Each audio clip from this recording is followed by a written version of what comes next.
I just read an article published November 21st, 2023, stating that eating disorders in the US rose 65% as a percentage of all medical claims over the last 5 years. The article also stated that overall, 72% of patients with eating disorders were diagnosed with at least one co-occurring mental illness like depression or anxiety. After struggling with my own disordered eating and not getting my menstrual cycle for 8 years, I am beyond elated to introduce to you a being exuding infinite possibilities from the depth of despair with her own mental health to being the brightest light I have ever seen. Seriously, I don't think I've ever been this inspired. This introduction I'm about to share is a little lengthy, and she is so worth the length of this introduction. Let's get into it. Nicole is known as a multi-award-winning social entrepreneur, but she prefers to be seen as an unstoppable messenger of love and human potential, impacting millions of people worldwide with her unconventional models of community development and transformation. A modern-day philosopher, Nicole is obsessed by love's power to affect change, currently leading a global movement, Love Out Loud, which is devoted to successfully actualizing a civilization of love by 2030. Okay, you must read her book, Love Out Loud. I listened to it for free on Spotify. Go listen to it right now, after you listen to this, of course.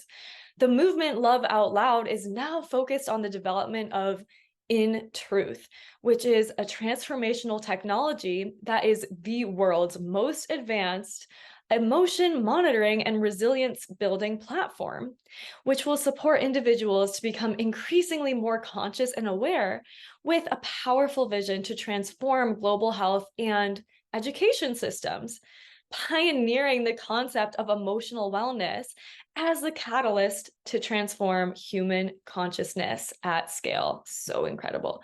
When Nicole was only 18 years old, she established a nonprofit that worked in youth mental health and community capacity building, engaging tens of thousands of young people across Australia in unconventional conversations of vulnerability, self-love, purpose, and connection. This was inspired after a terrifying lived experience with anorexia nervosa. After completing a significant national tour, Nicole was a finalist for the Young Australian of the Year and listed as one of Australia's top 100 most influential women at only 21 years old, shortly after taking the Pride of Australia medal. Nicole has made a vast impact in the health and education landscape in Australia and served as the youngest Commonwealth Commissioner for Health in history, advising directly to the Australian Federal Health Minister and Prime Minister. She also recently published her second book called Legacy Disorder in September 2023, which is an exploration of the distortion of our collective ideas of legacy due to socio-cultural influences.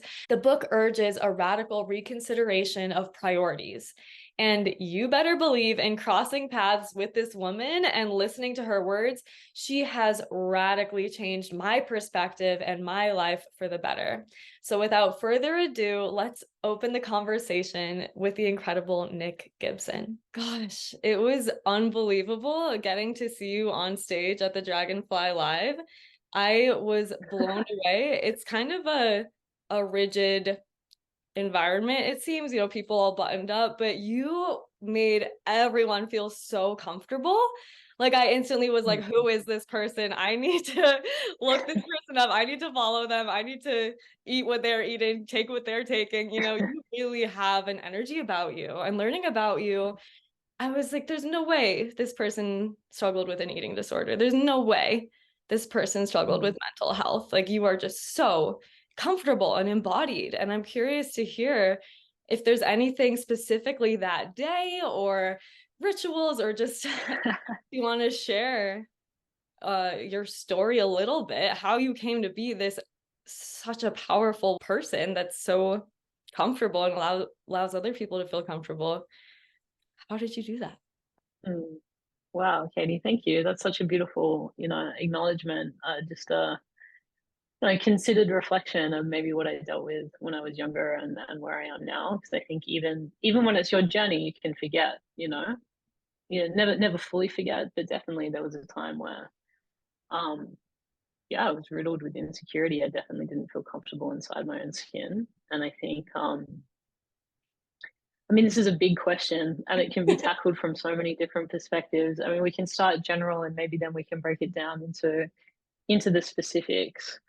Um, I guess for me, kind of the pivotal moment in my journey was an experience of unconditional love, and we can talk about that. That I suppose gave my life a direction and also gave my life a philosophical framework to live by. And I would say, like, many people in our world don't have that. Many people in our world are still struggling to understand, what the right direction is in life. What values are the values that mean most to them. What is morality? Even if we're not kind of asking these questions in a really conscious way, I think it's very innate to a human being to want to um, find that sense of security and direction in life. And I think more than ever now we have an absence of that because, back in the day, say our parents' generation and their parents, so on, we kind of had we had sort of contexts that were preset. And I would argue that mostly that was kind of religion, that this is the principle that you should live by. Um, and there was, I think, a sense of comfort that people could, find within that. And I think we're now moving more and more into this kind of like extreme postmodernist era where anything can be anything. And Mm. although there's a lot of exciting things about that, I think it can actually create a lot of insecurity because we're all trying to figure it out, right? I don't think you ever get to an age where you're like, yeah, I've really got it sorted. Um, but yeah, the experiences I had earlier in life when I was battling with an eating disorder. I know you were listening to my book, and it's one of the first stories I tell in my book of my school principal. His radical act of love really, it definitely changed my life. It potentially saved my life, and I think it redefined how I understood leadership and meaning in life. And that what he did for me during a time where for the context of your audience, I was going to a performing arts school. It was a highly competitive environment. I was doing everything that I believed, one needed to do in order to be successful, which were, extremely destructive behaviors, but they were kind of normalized. And for me, that sent me into a life-threatening eating disorder. And it was a very heartbreaking experience beyond what I think is probably immediately obvious. And what I mean by that is I was committing to the behaviors and the mindset and kind of trying to transform myself into what I believed would be the epitome of success, trying to win the love of my directors, my agency, my peers, my parents, by being this ideal. And I was being pushed in that direction, until I was there. And then when I was there, it was sort of like how it felt. I'm sure this wasn't how it was in reality, but how it felt through the eyes of a 16-year-old was that there was this kind of like light switch that was flicked, and all of a sudden I was a burden. So the thing that I had worked so hard for and given so much, sacrifice and suffered every day to achieve, all of a sudden I was being told that I wasn't well, and that I needed help. And that was a very difficult thing to kind of reconcile. Um, and it was a massive test, I think, of letting go. And I would argue that not a lot of people have that test, maybe until later in life, when maybe they've achieved a huge amount of, I don't know, material success, or maybe on the younger side of people's experience, maybe it's reaching their 30s and realizing their career isn't what they thought it would be, or whatever. But I experienced that so young. And with that, I think came this really radical perspective of what really matters. Um, and then my principal's role in that was I was in an environment where no one was kind of like welcoming of vulnerable conversations. No one wanted to have emotionally challenging conversations. Um, Vulnerability was definitely seen as a sign of weakness, so on. And my school principal was this like really alpha dude, like the most unlikely person to have this conversation with me. Um, but he came up to me at school one day, and I was very kind of frail at this point, and said, "I need to talk to you in my office." And I remember feeling just terrified, like I knew what he wanted to talk to me about because I, knew that it couldn't have been anything else. And all I wanted at that point was to be seen. And then as soon as someone was seeing me, I wanted to run in the opposite direction, which I think is also a pretty common experience. um, and when I got to his office, he was already sitting there. I was sitting on, sorry, I walked into his office, opened the door, and usually, in the principal's office, you would sit opposite him. And I felt so physically anxious and unwell that I couldn't sit close to him. I really felt like I was going to get in trouble. Like that was this overwhelming sense that I was going to get in trouble. So I went and sat in a corner of his office as far away from him as I could. And I braced myself like to be yelled at. And then what he said was just so incredibly disarming and unexpected. And he said, "I'm not here to make you feel afraid. I just want you to know that you're not alone in going through this." Um, and I think anyone that's been in, a compromising situation where your mind is really, has become your worst enemy. It's telling you things like you're pathetic and everyone hates you, you're a waste of space, and these kind of really self-deprecating thoughts. If you tell yourself these things enough times, which is definitely like true in the practice of, in order to continually starve yourself, it comes from a deep place of self-hatred, and I think that often in mental health, that's not addressed. We focus so much on, yeah, just think positive and be positive. But on the other side of that, the reason someone is seeking those answers, it's like to really not love yourself, to rob yourself of life and pleasure. And I think there's a myriad of different ways that people do this. Yeah. Um, that's how I felt about myself. So for him to say that was like, whoa, totally disarming. Yeah. And Just wanted to I say, completely broke it.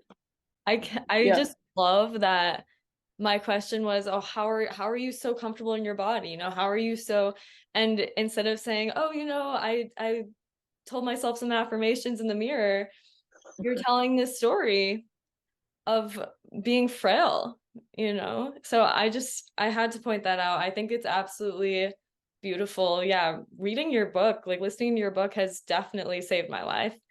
And I'm sure it's just I love how you mentioned death. I love how you mentioned contrast, witnessing this contrast. And I'm so glad that you're sharing this story. And yeah, I invite you to continue. Like, please connect this loop for us. You've definitely come Thank a you, long way. Katie. Yeah, to your point, it's like that is the truth.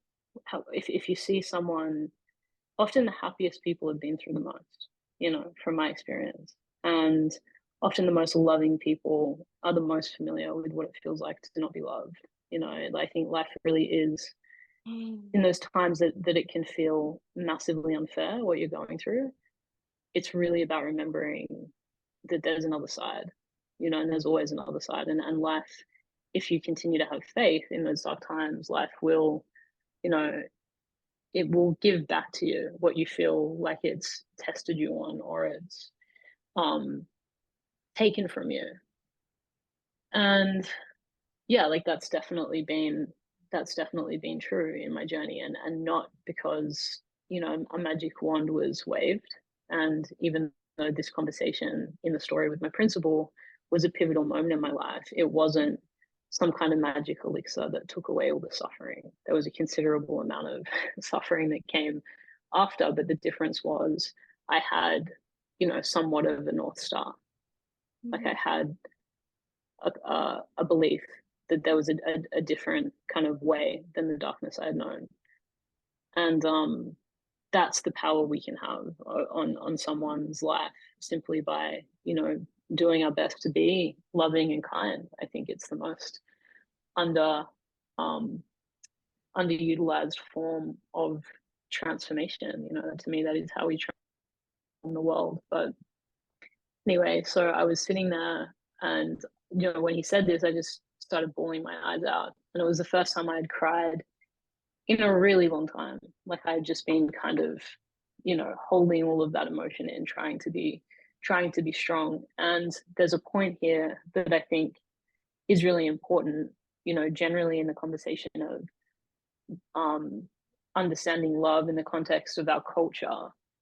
Often when we don't feel comfortable with, vulnerability or even ourselves, our own emotional kind of states, if we're rejecting our inner pain, our inner heartbreak, our inner whatever, if someone else shows up in our life that is mirroring that same emotion, we can't help but, deflect or reject. And so what happens by not loving ourselves is we're essentially, in one way or another, dehumanizing the people around us because we haven't fully humanized ourselves, and we then can't face that in another human being. And we see this on a micro level. I'm sure we can all think of examples of this in our own lives, but then think about this on a macro level, what's happening in our world. If the people that are saying yes to catalyze war really the people that they're seeing as the enemy, as if they were their own family, it just wouldn't be possible to make those decisions. And so these root kind of issues, they have to start with the self. I really believe that we have to find a place of wholeness in ourselves, and that's the greatest form of service. Everything else can come after that. And so my principal sat there and he didn't interrupt my crying, which was, again, really unusual. Usually if you're sitting there crying, especially this context, young girl and older, especially Australia has a very kind of rough culture, masculine culture. He let me cry. And after maybe like 20, 30 minutes, he asked me a question. He said, "You know what my favorite thing to do after school is?" And I shook my head. And he said, "My favorite thing to do after school, and it has been for as long as I've been an educator, 20, 30 years, is to have a beer." And obviously I was pretty thrown by this, thinking to myself, like, is he going to tell me that that's the answer to my problems? Or And then he said, "I want to make you a deal." And he got out a piece of paper from his desk and he wrote on the piece of paper, as if it was a contract, "I won't have a beer until you hit your weight target." And he signed it and he put it on his wall next to his desk. And I just stared at it in shock. He never mentioned that I was clearly struggling with mental health issues or that I had an eating disorder. He just straight out the gate, I guess, kind of made this commitment to me that he was going to give up something that he loved, the favorite part of his day, to make this deal with me and help me feel less alone. And it was something, ultimately quite simple. I don't want to say easy because I think a sacrifice of any kind, comes with its challenges, even if it is a beer. Um, it was the first time that I guess I'd felt someone willing to be with me in my experience, not talk down at me, not resist me, not tell me what to do, but actually just, and not say, you have to get better, just until you get better, if that ever happens, this is a commitment I'm going to make you. Everybody, you must listen to the Love Out Loud book. I've heard this before and it's really landing differently now, hearing this again from you, witnessing what I teach my patients and clients. What I teach my patients and clients is, okay, how would you want your daughter to think of themselves when they look in the mirror or when they're like about to eat something? And it sounds like with this experience that you had the opportunity to witness, oh my gosh, okay, just like you said, this unconditional, this detached, you were able to witness what that looks like and kind of practice that with yourself. Be like, okay, maybe I can be this kind of detached with what's going on with myself like he is with me. Like, is there any oh my gosh, bringing that to you being on stage, this capacity, this willingness that you were able to embrace what was going on, might you be willing to share? I think that I had written down a word that you shared too, emotional granularity, like emotional. Self-awareness. Yeah, the self. That's really what it is, like emotional granularity is a framework which looks at the hyper granularity of emotional articulation and kind of explores that. The more granular and specific you can be in how you express yourself emotionally, the broader your capacity to experience life, feel self-expressed. So rather than just saying something is good, something is bad, you can really get specific. Rather than just saying I feel bad, you could specify and say I'm feeling really exhausted, or I'm feeling jealous, or I'm feeling, really trying to get the nuance of And what being you're willing to experiencing, admit because that. totally, yeah, and it's vulnerable, right? And I think that's where the lack of willingness always comes back to the lack of self-love. And kind of let me explain that, because it's an important point. It's never about expressing our vulnerability. We think that it's about how the other person is going to react to us. If I express my vulnerability, someone's going to react, or they're going to be upset, they're going to be angry, they're going to use it against me, whatever, judge me. But really, it's how we feel in expressing that vulnerability. And if they do choose to judge us or whatever, and we can't control another person, so they will react how they're going to react. But in the reaction that we believe is most probable, so say it's judgment, we can't handle how we feel in the face of that judgment. And if you can get yourself to a place where you're able to love yourself enough, you know, whether or not someone's judging you or whatever, if that doesn't change how you feel about yourself, then your capacity to live very authentically is, radically altered, because your actions are not dependent on how someone else is going to be. And when you think about that in the context of a lot of people's lives, we are constantly, many of us are constantly filtering ourselves through the lens of what other people are going to think. And then we adapt, even if it's subtle, like there's something we want to say, and then we think about saying it, and we think about how it might be received, and then we adapt. And I don't want to say, like, I do believe that, generally diplomacy can be an important thing. But I would say also, for the most part, if you really want to be loved for who you are, giving at least the people that you really want to be close to a chance to meet you in an unfiltered way is the only way that you're ever going to be able to feel fully loved. Wow. Oh, there's so much that I want to ask you about this. Um, I just firstly, I've got to say one thing that really has saved my life in everything that you're teaching and in your book is what you've started with. It was unconditional love. You said it was unconditional love that got me to where I am. And your capacity to witness loving what's coming up, and like Mm-hmm. the willingness to feel this is like my patients with cancer, my patients with eating disorders, witnessing that their unwillingness to feel. It's Yeah. what's, whether they're obese or having an eating disorder, it's really, it comes down to this.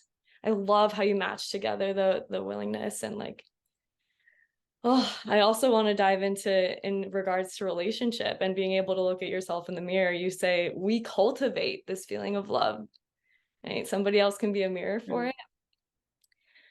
And just when it comes to moving forward from there, maybe I love thinking about what is it that we're not willing to feel? What is it that Yeah. for you, is there um any flex right now that you're noticing, that you're releasing, that you're noticing you're unwilling to feel, and just like really flexing that love? And is there any too much with this? Like when I was speaking with a friend yesterday about, they had a friend pass away, and they were saying, I don't want to be so willing to feel this sadness for so long. There's got to be a time when, shouldn't I put an end to this? And Again, it's a big question because do I think sometimes people perpetuate their own suffering? Totally, definitely. And on the other side of that, I think grief is a really good example of this, right? You cannot control a grieving process. You can't say, okay, this is a good time to grieve, and then I'm going to stop grieving, and then I'm going to, you can't compartmentalize. You can't compartmentalize that process. And I think if the feeling is really, really there, and I think part of why people struggle too is when they maybe hit, 30, 40, 50, 60, whenever that point is when you decide, okay, I'm really going to do this work now. And you're confronted with something that you haven't fully processed from 6 years old, 10 years old, 15 years old. There's this part of us, I think, that can get so critical of like, I shouldn't, like, this was so long ago.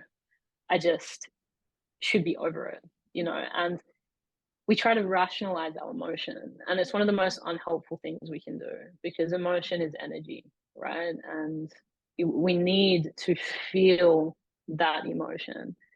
Can you accelerate the process? I believe you can. And that acceleration process is to breathe into the depth of that emotion. And that is a practice. I believe we can practice, we can become better at that. I definitely have.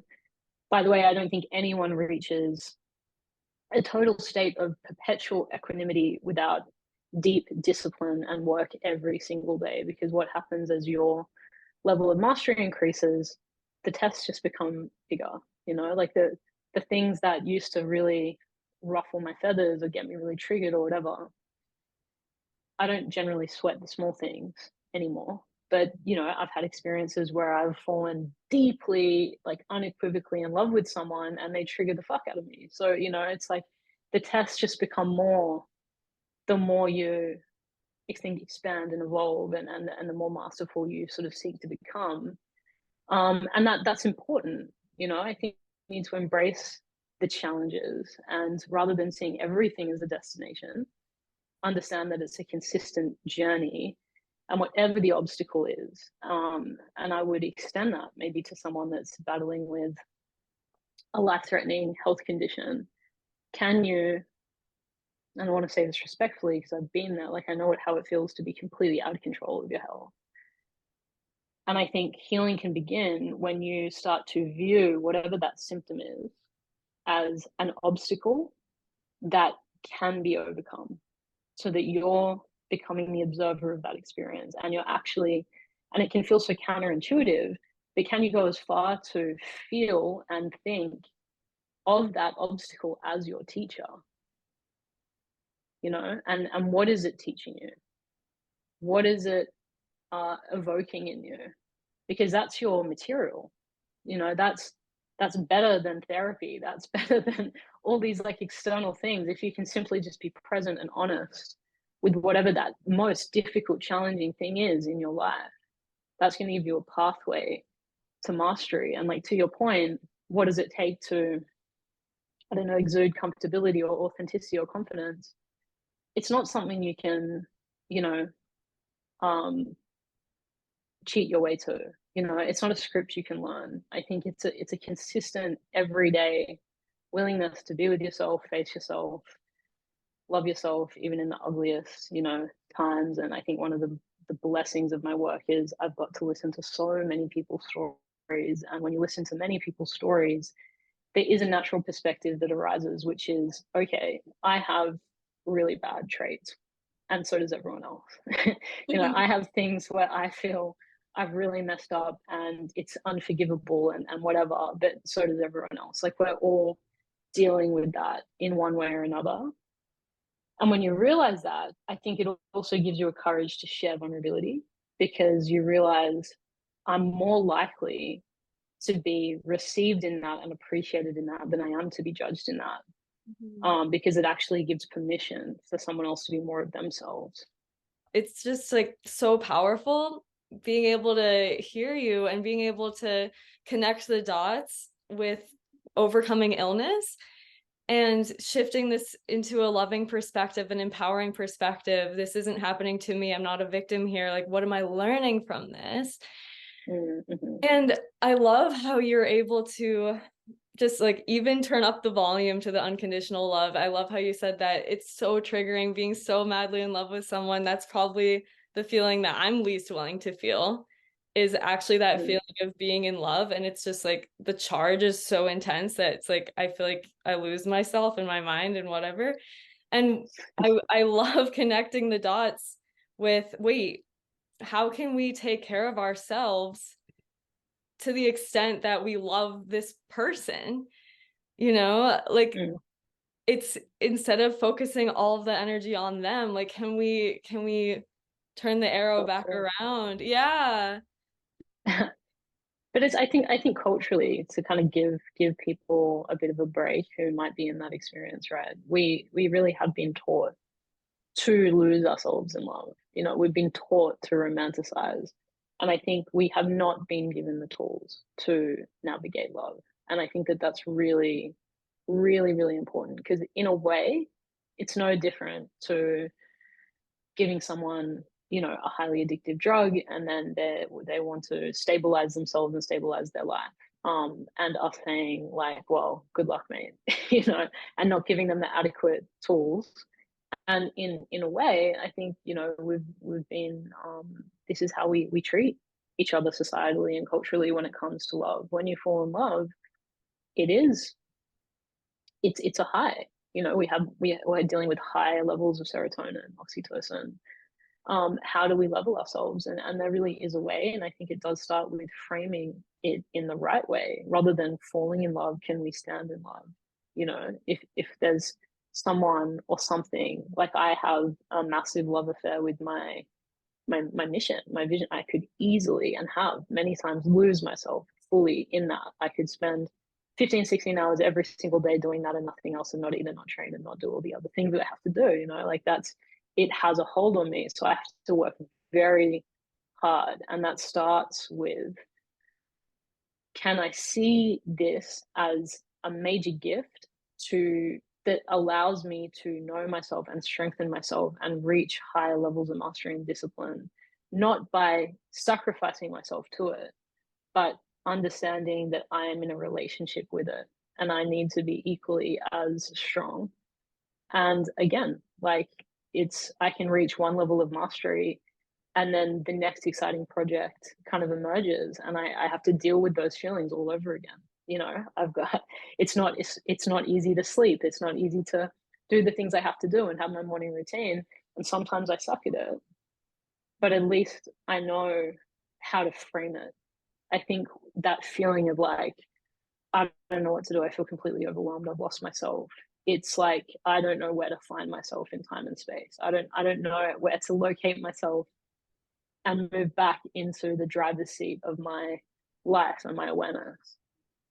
Wow, that sounds like an absolute perfect segue. I know you published the book Legacy Disorder. That probably talks a lot about this and about, Yeah.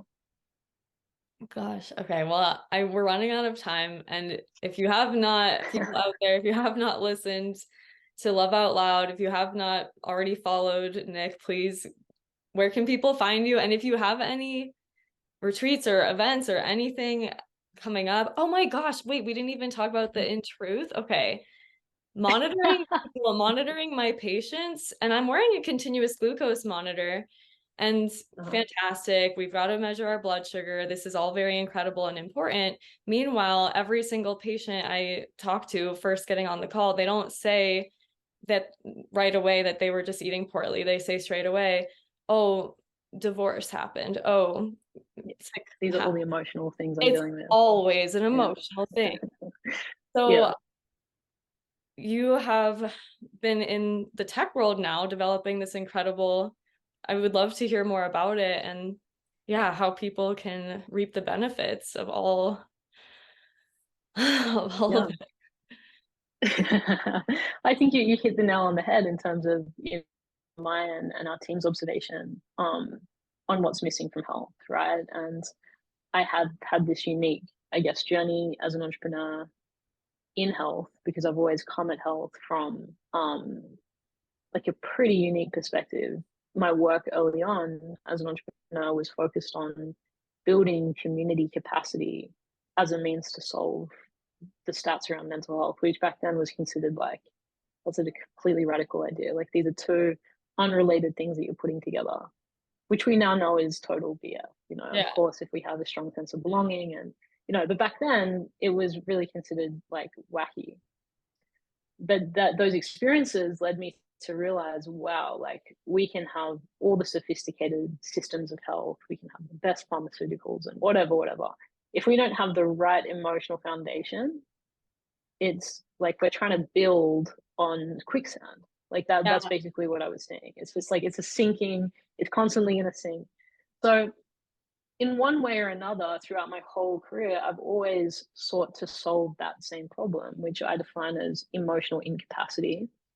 The reason I use the word incapacity rather than, you know, the lack of emotional awareness is I actually argue that many people are aware, you know, that they have um, fluctuating emotions and they're having a difficult time emotionally. But I would say that many of those same people don't have the capacity, and that awareness and capacity are two different things. You can be aware that it's good to eat healthy, but you might not have the capacity to make those different decisions.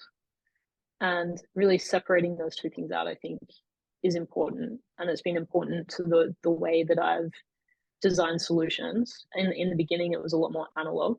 So I was working with communities, living in communities, having conversations. And then over time, yeah, just naturally, my passion for this problem just moved my thinking in the direction of how do we make this hyper scalable? Like, how do we put this ability for people to work on their capacity in the palm of their hand all day, every day, when it really matters? Because we know when someone's coming in once a week and you're relying on them to use recall to tell you exactly what their week was like, it's one of the least effective and trustworthy ways of getting to the core of a problem. We can be having like a mental breakdown one day and then feel great when we go to the therapist's office, and our recall of that mental breakdown is totally not, you know, accurate.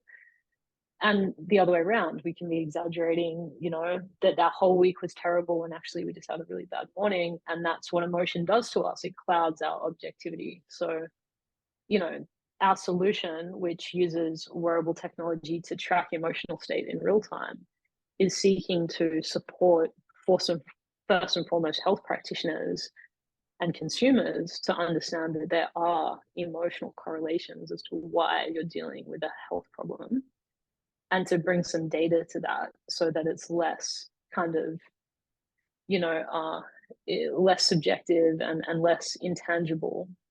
And interestingly, every health practitioner that we've spoken to will say the same thing, but it will be something along the lines of, I'm an osteopath and I don't specialize in emotion, but Yeah. what my patient is telling me is all emotional and I don't know what to deal with that.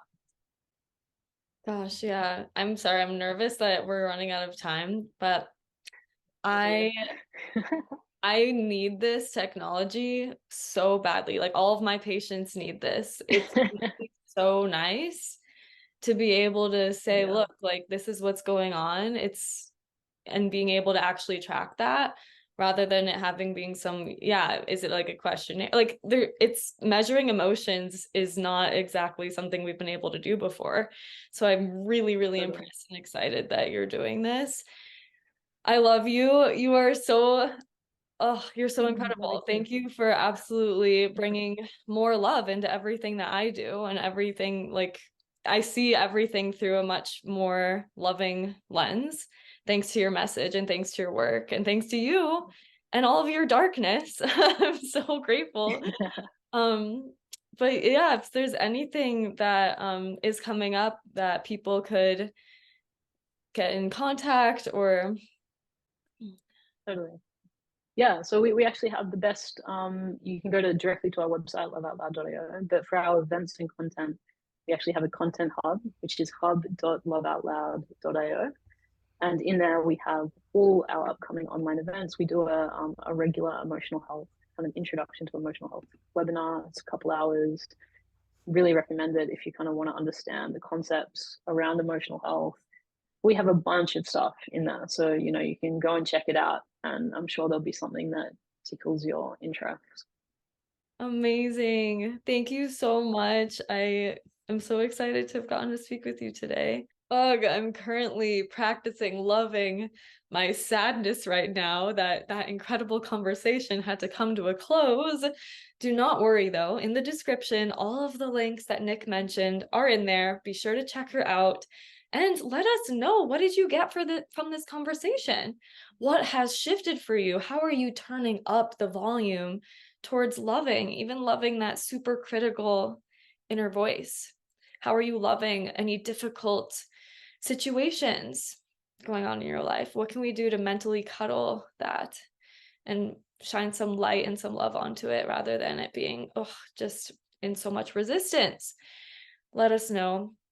Let Nick know at Nick Gibson, that's NICGIBSON _ on Instagram, and check out her Love Out Loud movement on Instagram. It's at loveoutloud.movement on Instagram.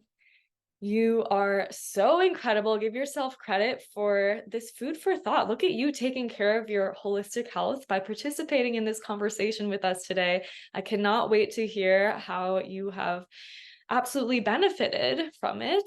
And let me know any suggestions, anything you'd like to learn in the future. I'm here to help. So much love to you.